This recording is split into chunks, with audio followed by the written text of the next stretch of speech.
प्यारे बच्चों, हम कक्षा 10वीं गणित का एक और महत्वपूर्ण प्रश्न बैंकिंग चैप्टर से लिए हैं। ये 2018 में एग्ज़ाम में पूछा जा चुका है। ध्यान देंगे, प्रश्न को भली भांति पढ़ लें। राम ने बैंक में 40,000 रुपये एक वर्ष के लिए, यानी कितना जमा किया? 40,000 रुपये। ये क्या होगा? मूलधन होगा। एक वर्ष के लिए, वर्ष किस में आता है? समय को बताता है। 10% वार्षिक ब्याज की दर, यानी ब्याज की दर कितनी है? 10%, यानी आर का मान, रेट है। कौन सा खाता खोला? सावधि जमा खाता खोला। इतना हमें पता हो गया। बैंक ब्याज 6 माही गणना करती है। 6 माही का मतलब होता है 6 महीने में एक बार, है ना। फिर अगले 6 महीने में गणना करेगी तो एक बार और गणना होगा, यानी कि 12 महीने में 2 बार गणना, यानी एक वर्ष में कितनी बार गणना होगी? 2 बार। परिपक्वता तिथि, यानी कि ये समय पूरा हो जाएगा तो उस व्यक्ति को, यानी राम को, कितनी राशि मिलेगी? तो चूंकि वो 40,000 जमा किया है और बैंक उसे 10% ब्याज दे रही है, यानी कुछ राशि ब्याज के रूप में भी मिलेगा, तो मूलधन मिलेगा प्लस ब्याज, तो दोनों को मिला के कौन सी राशि मिलेगी? मिश्र धन। तो हमें मिश्र धन ज्ञात करना है। इस तरह के प्रश्न पूछे जाते हैं। तो सबसे पहले लिखें मूलधन कितना है हमारे पास? 40,000 रुपये। आराम से देख कर लिखें। आर दर कितना है वो देखें, 10% वार्षिक। और एन समय कितना है? एक वर्ष। चूँकि गणना 6 माही है, सावधि जमा खाता एफडी है, और ज्ञात क्या करना है? मिश्र धन। चूँकि जब 6 माही गणना होती है तो दर और समय में क्या होता है? बदलाव होता है, परिवर्तन करते हैं।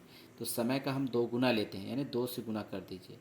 तो 2 का गुना 1 से करेंगे तो 2 6 माही होगा, यानी कि 6 महीना में 2 बार गणना होगा एक साल में।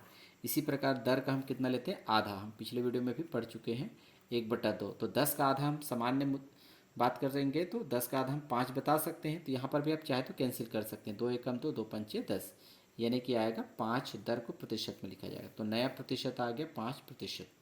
ठीक है। इसी प्रकार से हम मिश्र धन ज्ञात करने के लिए अब क्या करेंगे? फार्मूला लगाएंगे, जो 9वीं कक्षा में भी हम पढ़ चुके हैं। A = P ब्रैकेट में 1 + R/100 पूरे का पावर n, यानी समय। तो सबसे पहले हम ए का मान ज्ञात करने के लिए सारे मान रखेंगे। P का मान हमारे पास है 40,000 रुपये, कोष्टक के अंदर है 1 + R का मान देखेंगे, नया मान आ चुका है 5%, 5/100। ठीक है। N का मान समय कितना है? 2 वर्ष। देखो 5/100 यहाँ पर कैंसिल हो सकता है, लेकिन इसे आप कैंसिल मत कीजिए, क्योंकि यहाँ पर हम, है ना, कुछ वैल्यू ऐसा लेंगे जिसके कारण से ये आसानी से और सॉल्व हो जाएगा।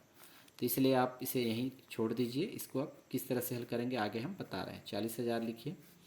अब इसका गुना पिछले वीडियो में भी आपको बताया था, 100 का गुना 1 से कर दें तो 100 एकम 100। 100 में कितना जोड़ेंगे? 5। तो कितना आ जाएगा कोष्टक के अंदर? 105। 100 एकम 100, 5 जोड़ेंगे तो 105/100। हर में कितना है? 100। ये लिखना ही है। पूरे की घात 2। इसका घात 2 का मतलब है इस पद को हम क्या करेंगे? 2 बार लिखेंगे। तो अगले क्रम में लिखेंगे A = 40,000 और गुना लिख दें, और 105/100 और 105/100, ये 2 बार लिखा गया। अब इससे हमको फ़ायदा क्या हुआ कि हमारे पास 4 शून्य ऊपर है, 4 शून्य नीचे है, इसलिए आपको बताया गया था कि यहाँ पर आप कैंसिल मत कीजिए। इस तरह से 2 शून्य नीचे, 2 शून्य ऊपर, 2 शून्य ऊपर, 2 शून्य नीचे, कैंसिल हो गया पूरा नीचे। तो हमारे पास क्या रह गया शेष? 4 × 105 × 105। अब हम आसानी से इसको गुना कर सकते हैं। तो A के बराबर चाहे तो आप 4 का गुना 105 से कर लीजिए।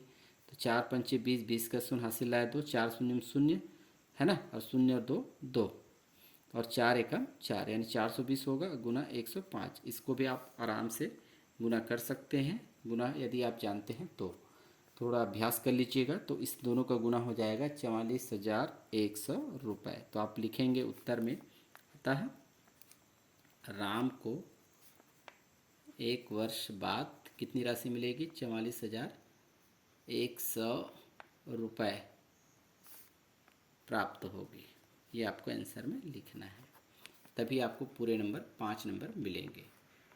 यदि वीडियो अच्छा लगे तो आप इसे ज़रूर सब्सक्राइब कर लें, ताकि आपको नोटिफिकेशन मिलता रहे और नए नए सवाल आपको तुरंत प्राप्त हों।